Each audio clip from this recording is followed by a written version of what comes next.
ఒక పక్క చూసుకున్నట్లయితే ఏమంటున్నారంటే ఏదైతే అక్కడ కరకట్ట మీద చంద్రబాబు ముఖ్యమంత్రి గారి ఇల్లు ఉంది, సో అది మునిగిపోద్దనే ఉద్దేశంతో ఇటు ఎత్తాము అంటున్నారు. ఎంతవరకు సమంజసం? అది న్యాయం కాదు. అతను ఒక్కడ ప్రాణం కోసం ఇప్పుడు కొన్ని వందల మంది ప్రాణాలు ఇది ఇబ్బంది పడింది, కొన్ని వేల ప్రాణాలు ఇబ్బంది పడినాయి కదా. అతని ఇంటి కోసం ఇప్పుడు ఎన్ని వేల ప్రాణాలు ఇబ్బంది పడినాయి, ఎంతమంది చనిపోయారు, ఎన్ని పశువులు చనిపోయినాయి, అది కూడా ఆలోచించాలి కదా. ఎమ్మటినే అమరావతి సైడ్ కూడా తీసుకొని ఒక్కొక్క సైడ్ కట్టపగలు కొట్టుకున్నట్టయితే ఇంత ఉధృత అనేది ఉండేది కాదు. రెండు వైపు పక్కలకి నీళ్లు వెళ్ళాయి. ఆ ఒక్క ప్రాణం కోసం మన సీఎం గారి కోసం అని ఇప్పుడు ఇటు తగ్గొట్టామని అంటున్నారు. ఆ ఒక్క సీఎం గారు ఆయన చనిపోయినంత మాత్రాన బై ఎలక్షన్లు వచ్చాయి కానీ మించి ఏం జరిగేది కాదు కదా సార్. చూసుకున్నట్లయితే ఒక పక్క డిప్యూటీ సీఎం గారు కనపడలేదు అంటున్నారు. డిప్యూటీ సీఎం గారికి ఇంకా ఆయన గురించి చెప్పవసరం లేదు. ఆయనకి సెక్యూరిటీ ఎందుకండి? ఆయన వచ్చి ఇక్కడ ప్రజలు ఏమవుతున్నారు ఏంటి అనేది సమస్య అనేది పరిష్కారం తెలుసుకోవాల్సింది పోయి నాకు సెక్యూరిటీ ఇవ్వలేకపోతున్నారు అనేది తీసి పక్కన పెట్టాలి. అతనికి దానికి ఆయనకి ఏమి ఇబ్బంది ఉందని అది వాళ్ళు తెలుసుకోవాలండి. అది మనస్ఫూర్తికంగా ఆలోచించి వాళ్ళు తెలుసుకోవాలి కానీ మనం చెప్పేది తెలుసుకునే అంత ఇదిగా లేరు. వాళ్ళు తెలుసుకోవాలి. విఫలమైనందుకు ప్రజలు ఎంత ఆర్థికంగా అయినా ఏ రకంగా అయినా నీళ్ళు లేక తిండి లేక ఎన్ని రకాలుగా ఇబ్బంది పడ్డారు. కాలనీలో తెలిసినాయి. ఆదివారం మార్నింగ్ మాకు 7 నుంచి వచ్చింది, కానీ అధికారులందరికీ ముందుగానే తెలుస్తాయి కదా ఇటువైపు వరద వస్తుందని. మాకు ఇన్ఫర్మేషన్ ఇవ్వలేదు కదా. వాటర్ అది అందిస్తున్నారండి, కానీ ఇప్పుడు వాటర్ తాగడానికి వస్తుంది కానీ మిగతా అన్ని అవసరాలకి రావు కదా. మిగతా వాళ్ళంతా ఏముందండి, మామూలుగా జనరల్గా మీకు ఇప్పుడు తెలిసిందే సిచ్యువేషన్ అంతా అలానే మొత్తం నిండిపోయి వాళ్ళు ఇబ్బంది పడుతున్నారు. మేము అనేది బయటకు వచ్చాము, మా చుట్టాల ద్వారా మేము బయటకు వచ్చాము. ఇప్పుడు ఈ పూటకి బయట చంద్రబాబు నాయుడు గారు కూడా ఫీల్డ్ లో తిరుగుతున్నాను అంటున్నారు, అప్రమత్తం చేస్తానంటున్నారు, కానీ రియాలిటీలో సహాయ చర్యలు అందట్లేదు. అంటే మీడియాకి చూస్తానికి పడవలో వచ్చి చూసి వెళ్ళిపోతే సరిపోతుందా? కానీ ఒక్కడు కూడా పట్టించుకోవట్లేదు. ప్రభుత్వం విఫలమైపోయింది. ఒక మాట చెప్పాలంటే ఇంకో ప్రభుత్వాన్ని విమర్శించి చేసేవాళ్ళే తప్ప సక్రమంగా చేసేవాళ్ళు ఒక్కళ్ళు కూడా లేరు. చూసి వెళ్ళిపోతే సరిపోద్దా? పడవలో వచ్చి చూసి వెళ్ళిపోతే సరిపోద్ది. పడవలో వస్తున్నారు, చూస్తున్నారు, వెళ్తున్నారు, కానీ అక్కడ లోపల ఉన్న జనాలు ఏంటి పరిస్థితి? ఒక టైం అనేది ఉంటుంది వాళ్ళకి. ఈ టైంలో వస్తుంది, ఈ టైంలో వెళ్తుంది, ఇది కూడా ఇన్ఫర్మేషన్ చెప్పకుండా కనీసం అనౌన్స్ చేయకుండా చేస్తే ఎలాగా? ఈ అధికారులు అయితే చెబుతున్నారు మేము లక్షల్లో ప్యాకెట్లు పంపిస్తాం, అన్నం ప్యాకెట్లు పంపిస్తాం. అవి రోడ్డు మీద ఉండే వాళ్ళకి ఇస్తే అలా సరిపోతుంది. ఎన్డీఆర్ఎఫ్ వాళ్ళకి ఎప్పుడు చెప్పారు? నిన్న చెప్పారు ఎన్డీఆర్ఎఫ్ వాళ్ళకి, వాళ్ళు చెప్పలా, నిన్న వచ్చారు. 3 రోజుల క్రితం నుంచి ఏం చేస్తున్నారు వీళ్ళందరూ? ఇళ్లలో సామాన్ల పరిస్థితి ఏంటి? కొంతమంది కట్టుబాట్లతో వచ్చారు, ఏమి తీసుకోకుండా పైసలు లేకుండా. ఈ కొంతమంది ఈ మధ్య దుర్మార్గులు కట్టలు తెంపేస్తున్నారు. వాళ్ళు అన్న సంఘ విద్రోహాలను చేశారా? అది కూడా ప్రభుత్వం గమనించాలి. శ్రీలంకకు సంబంధించిన గోడ కట్టడం జరిగిందో అది ఉవ్వెత్తున ఈసారి కాపాడింది అంటున్నారు, లేకపోతే సగం విజయవాడ మునిగిపోయేది అంటున్నారు. ఈ విషయంలో మాత్రం జగన్ని చాలా మెచ్చుకోవాలండి. ఈ రోజున కట్టకుండా ఉన్నట్టయితే రైలు కట్టకుండా మొత్తం కృష్ణలంకలో జనాభా అనేవాళ్ళు సగం మంది తగ్గిపోయాడు, ఎవరు ఉండేవాళ్ళు కాదు. అంత ప్రమాదం. ఈ విషయంలో మాత్రం జగన్ మాత్రం చాలా ఇచ్చేయాలి. అయితే ఎప్పటి నుంచో అంటున్నారు కడతాం అని చెప్పని, ఆ ప్రభుత్వాలు చేయలేదు. ఈ జగన్ ప్రభుత్వం చేసి దానికి మెచ్చుకోవాల్సిందే కంపల్సరీగా. కానీ అధికారుల నిర్లక్ష్యం అడుగడుగునా కనిపించిందండి, ఇప్పటికీ కనిపిస్తుంది. అధికారుల మీద గట్టిగా చర్య తీసుకుని ప్రజలందరికీ ఉపయోగపడేది చేయండి. జీతాలు తీసుకుంటారు, మాసములేక తిని బతికేదాళ్ళు. మేము ఉంటేనే వాళ్ళకి జీతాలు వచ్చేది, వాళ్ళ పిల్ల కూడా శుభ్రంగా ఉండేది. ముందు ఆ ఎదవలు ఏం చేయాలంటే ముందు ప్రభుత్వ అధికారుల ముందు మేల్కొని అందరికీ సహాయ సహకారం చేయాలని కోరుకుంటున్నాం. మరి ఒక పక్క చూసుకున్నట్లయితే చంద్రబాబు నాయుడు గారు ఫీల్డ్లో తిరగడం జరిగింది, ఒక పక్క చూసుకుంటేనేమో మీడియా వచ్చినప్పుడే మేము వస్తున్నాము, వీళ్ళు వస్తున్నారు, నిజంగా చర్యలు అందట్లేదని జనాలు అంటున్నారు. ఇంకేముందండి, అంతా అయిపోయిందిగా, మొత్తం మునిగిపోయింది. ఇప్పుడు వారం దాకా కూడా నీళ్ళు పోయేటట్టు లేవు. కొన్ని చోట్ల అందట్లేదండి, కొన్ని చోట్ల బాగానే అందుతుంది. ఇప్పుడు వాంబే కాలనీకి ఏం అందలేదండి. సింగనగర్ ఇటు వైఎస్ఆర్ కాలనీ అవి అయితే బాగా అందుతున్నాయి. వాంబే కాలనీకి మాకేం రాలేదని వాళ్ళు చెబుతున్నారు. అవకాశం ఉండకాడ తిరుగుతున్నారు, అవకాశం లేని కాడ వెనకాడుతున్నారు. మరి ఒక అంశం చూసుకున్నట్లయితే కృష్ణానది పైన కట్టిన గోడ ఏదైతే ఉందో కృష్ణలంకను కాపాడింది అంటున్నారు, ఎంతవరకు సమంజసం? ఇది కడతాం అందుకు మెరుగేనండి. అంటే ఎంత వస్తుందని మరి ఊహించుకొని కట్టారు, బాగానే ఉంది. అది మాత్రం కొంత ఆదుకుంది. గత 4 రోజుల నుంచి కురుస్తున్న ఈ వర్షాలకు తీసుకున్న చర్యల్లో విఫలమయ్యామని చంద్రబాబు గారు అంటున్నారు. రెండోది మీడియా సమావేశాలకు కానీ లేకపోతే బోట్ల మీద తిరిగినప్పుడు మీడియా వచ్చినప్పుడు వీళ్ళు కనపడుతున్నారు. రియల్గా లోపల ఏం సహాయం అందట్లేదు. లోపలికి సాయం అందకపోవడం కారణం అంటే నేను బోట్లు అంటే లోపలికి సందుల్లో గట్లలోకి వెళ్ళవు సార్. అది అంటే ఆల్రెడీ మనకి స్థానికంగా ఉన్న వాళ్ళు ఎవరన్నా తెలిసి సార్ ఇలా రండి మీరు చూపిస్తామని చెప్పి స్థానికులు ఉండి బోటుతో తీసుకెళ్తే అది ఇదవుతుంది సార్. వీళ్ళంటే ఎన్డీఆర్ఎఫ్ ఇలా అందరూ కూడా వచ్చిన వాళ్ళకి లోపల సందులు ఎలా ఉన్నాయి ఏంటనే ప్రదేశం తెలియక వాళ్ళు వెళ్ళలేరు. వాళ్ళు రోడ్డు మీద నుంచి వెళ్ళిపోతారు. అలా కాకుండా స్థానికంగా ఉన్న వాళ్ళు 10 మంది కలిసి మేము వస్తాం సార్ ఒక్కొక్క బోటుకి మేము ఉంటామని చెప్పి వాళ్ళు కూడా సహాయపడితే ఆ లోపలికి వెళ్ళిన వాళ్ళకి అందరికీ కూడా సహాయాలు అందుతాయి. మరొక విషయం ఏంటంటే ఏదైతే నిన్న జగన్మోహన్ రెడ్డి గారు రావడం జరిగింది, గత ప్రభుత్వాల్లో కట్టిన కృష్ణానది ఏదైతే గోడ ఉందో ఆ కృష్ణలంకకు సంబంధించి అది కాపాడింది అంటున్నారు. ఎంతవరకు అది నిజమంట? బికాజ్ సార్ అది కాపాడడం అయితే అవ్వచ్చు, కాదంటలేదు. ఎందుకంటే కృష్ణలంక గోడ కట్టడం కొంతవరకు బెటరే.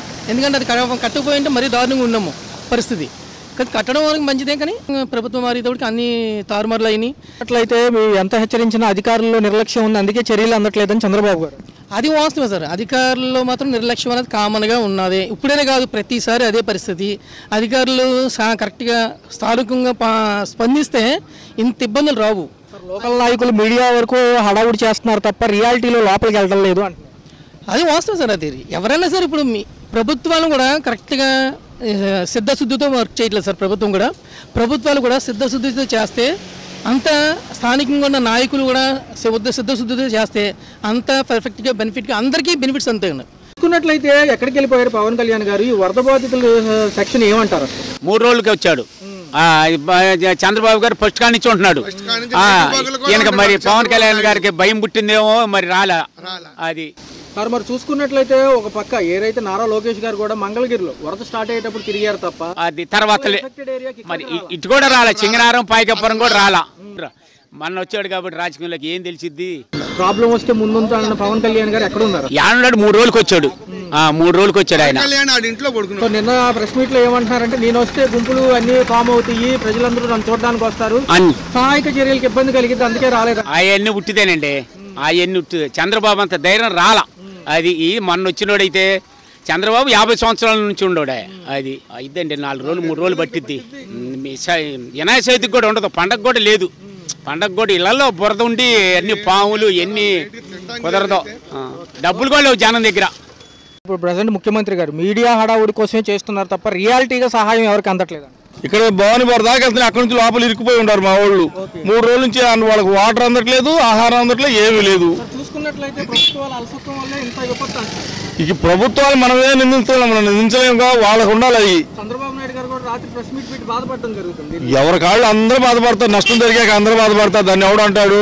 నష్టం జరగక ముందు ఉండాలి. ఎన్డీఆర్ఎఫ్ బలగాలు ఆల్రెడీ వాళ్ళు చేస్తున్నారులే, వాళ్ళు చేస్తున్నారు, వాళ్ళ పనులు వాళ్ళు చేస్తున్నారు.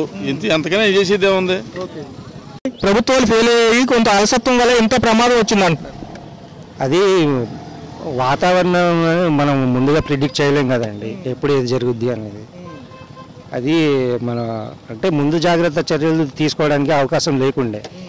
సో మనం ఏం చేయలేం దానికి. మరొక వాదన వినిపిస్తుంది. చూసుకున్నట్లయితే కృష్ణానది పైన కట్టిన ఆ రిటైనింగ్ వాళ్ళ వల్లే ఎంతమంది కాపాడబడ్డారు, లేదా కృష్ణలంక అంతా మునిగిపోయేది అంటున్నారు. అది వాస్తవం అండి. ఎందుకంటే ఇదివరకు వచ్చిన వరదల్లో మనం చూసాం, కృష్ణలంక మొత్తం కొట్టుకుపోవడం, వరదల్లో మునిగిపోవడం అనేది మనం ఆల్రెడీ చూసాం. రిటైనింగ్ వాల్ కట్టడం వల్ల గతంలో వచ్చిన ఒక 3 నెలల క్రితం వచ్చిన వానల వల్ల కానీ, ఇప్పుడు కురుస్తున్న వానల వల్ల కానీ, ఇప్పుడు వచ్చిన వరద వల్ల కానీ అక్కడ రక్షణ అనేది ఏర్పడింది అనేది మనం అర్థం చేసుకోవచ్చు. చూసుకున్నట్లయితే సార్ ఒక పక్క చంద్రబాబు నాయుడు గారు కూడా వరద బాధితులను పలకరించడం జరుగుతుంది. అయితే ప్రభుత్వాల అలసత్వం చంద్రబాబు నాయుడు ఫెయిల్యూర్ అంటున్నారు. ఎంతవరకు ఒప్పుకోవచ్చు అండి? మనం చెప్పలేమండి, ఫెయిల్యూర్ అని చెప్పలేము. ఎందుకంటే ఇవి ఎవరు ఊహించని పరిస్థితి ఇది. కాకపోతే చర్యలు తీసుకోవాలి, రక్షణ చర్యలు ఇప్పుడు తీసుకుంటే కానీ ప్రజల్ని సురక్షిత ప్రాంతాలకు తరలించే ప్రయత్నం చేయాలి. ప్లస్ వాళ్ళకి ఆహారం అవి అనేది ఈ చర్యలు తీసుకోవాలి కంపల్సరీ. నా వయసు 58 సంవత్సరాలు. నేను పుట్టిన తర్వాత ఇలాంటి సర్దులు చూడలేదు. మరొక అంశం చూసుకున్నట్లయితే ఎవరైతే నారా లోకేష్ గారు ఉన్నారో మంగళగిరిలో పర్యటన తప్ప నిజంగా ఎఫెక్ట్ అయిన ఏరియాకి రాలేదంటున్నారు. రాలేదండి. పవన్ కళ్యాణ్ అసలు అడ్రస్ లేడు. సరే ఏం సార్ ఆరోగ్యం బాగాలేదు అన్నాడు. ఒక పక్క చూసుకుంటే చంద్రబాబు నాయుడు గారు కూడా విఫలమయ్యామని ఆయనే చెప్తున్నారు డైరెక్ట్ గా. కరెక్టే, చంద్రబాబు నాయుడు గారు ఇప్పుడు ఇది ప్రకృతి విపత్తి మీద పడిపోయింది వచ్చి. ఒక రాజకీయ నాయకుడు ఏమాత్రం చేస్తాడు? ఎంతమంది కానీ ఇప్పుడు దగ్గర 10-15 లక్షల మంది ఇబ్బంది పడుతున్నారు. ఆహారం లేక, నీళ్లు లేక, మంచినీళ్ళు లేక ఎంత ఇబ్బంది పడుతున్నారు. ఆక్రమణలు ఎక్కువ జరుగుతున్నాయండి. ఆ బుడమేరు క్లియర్ చేసుకుంటే వచ్చిన వాటర్ ఆ బుడమేరు లేకుండా కొల్లేరుకి వెళ్ళిపోద్ది వాటర్. పైన ప్రజల సమస్య పైన అత్యంత అవగాహన ఉంది నా ఒక్కరికి అని పవన్ కళ్యాణ్ గారు అంటా ఉంటారు. మరి ఈసారి ఏమైంది? కరెక్ట్, మరి ఆరోగ్యం బాగాలేదని అంటున్నాడు బాబు. మనం మట్టుకు ఏం చేద్దాం? ఆయనకి ఆయన ఆరోగ్యం బాగుంది, మనం ఏం చేద్దాం? మనం చేసేది ఏం లేదు. ఆయన అన్నాడు నా ఆరోగ్యం బాగాలేదు, నేను రాలేకపోతున్నా, లేకపోతే నేను వచ్చేవాడిని. అన్ని కూడా చంద్రబాబు గారు కూడా చూడలేని పరిస్థితి, అన్ని కవర్ చేయలేడు. కానీ వచ్చి తిరుగుతున్నాడు. ఆహారం అది అందియాలి, మరి వాటర్ అందియాలని ఆయన కూడా బాధ్యత తీసుకుని ఆయన కూడా చేస్తున్నాడు. బాగా డేంజర్గా ఉందండి. పబ్లిక్కి ఉపయోగపడే ఏ నాయకుడు లేడండి. అసలు పబ్లిక్ ఉపయోగపడే నాయకుడు అయితే నా దృష్టిలోకి అయితే రాలేదు. మాది అంబాపురం అయితే మాకైతే మటుకి వాటర్ కూడా చాలా ఇబ్బంది పడుతున్నాం. ఇవాళ కొంచెం ఇంట్లోంచి వాటర్ తగ్గితే అది బయటకు వచ్చాం అంతే. ఇవాళ సార్ చూసుకున్నట్లయితే డిప్యూటీ సీఎం గారు ఏమయ్యారు? అసలు ఆయన గురించి మనం మాట్లాడితే సరిపోం కానీ అవన్నీ వేస్ట్ మాటలే. కానీ చంద్రబాబు నాయుడు అయినా ఇంక సింగనగర్ ఇవి తిరిగాడు కానీ తప్ప ఇట ఆయన అయితే 3 రోజులు బట్టి ఎక్కడికి వెళ్ళిపోయాడు. నిన్న వచ్చి ఏదో అడావిడి చేసి అది ఇది అని చెప్పానంటే ఉపయోగం ఉంది. ఒక పక్క నారా లోకేష్ గారు మంగళగిరిలో వరద స్టార్ట్ అయ్యేటప్పుడు తిరిగారు కానీ తర్వాత నేను ఒక మాట అడుగుతాను. 12 గేట్లు ఎత్తేటప్పుడు వాళ్ళు కొంచెం అన్న ఇన్ఫర్మేషన్ ఇవ్వాలిగా. ఇన్ఫర్మేషన్ ఇవ్వకోకుండా ఏమి లేకోకుండా నైట్ పిల్లలతోటి ఎంత ఇబ్బంది పడుతుంది అంటే వరద ఎస్టిమేషన్ వేయడంలో మేము విఫలమయ్యామని చంద్రబాబు గారు అన్నారు కదా. మరి విఫలమైనప్పుడు ఇంకెందుకు మా దగ్గరకు వచ్చి అడగటం వేస్తాడు. అవి ఇవి అని చెప్పడం అనేది వేస్ట్ అయ్యి. సో క్లియర్ అవడానికి ఎన్ని రోజులు పట్టింది? వారం పట్టిందండి. వారం పట్టింది. ఇంకా సహాయక చర్యలు ఎంతవరకు సమంజసంగా అందుతున్నాయి? కొంతవరకు చేస్తున్నారు. అయితే నాకైతే అంత అందుబాటులో ఉన్నట్టేమో అనిపించట్లే. చాలా మంది జనం కూడా చాలా మంది చచ్చిపోయారండి. చాలా మంది జక్కంపొడి కాలనీ కానీ వైఎస్ఆర్ కాలనీ కానీ అసలు మామూలుగా లేదు. Right sir.